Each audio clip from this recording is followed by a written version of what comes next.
पालक और विद्यार्थी मित्रों, सभी को शाला संकुल की तरफ से स्वतंत्र दिन की हार्दिक हार्दिक शुभकामनाएं।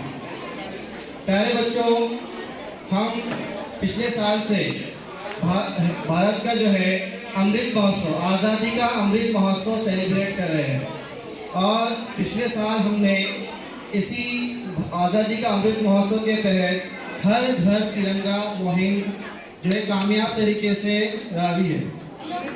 उसी को आगे बढ़ाते हुए सम्माननीय प्रधानमंत्री जी ने मन की बात कार्यक्रम में इस साल मेरी माटी मेरा देश ये अभियान शुरू किया है।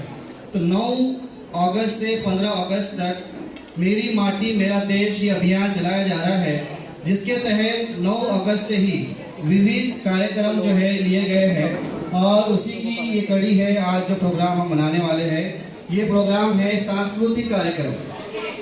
सांस्कृतिक कार्यक्रम में इस संकुल के सभी माध्यम के विद्यार्थियों ने जो है हिस्सा लिया है। तो इसमें सबसे पहले दिंडोशी उर्दू बालवाड़ी के बच्चे आपके सामने गीत पेश कर रहे हैं और उनके डायलॉग से दिंडोशी उर्दू बालवाड़ी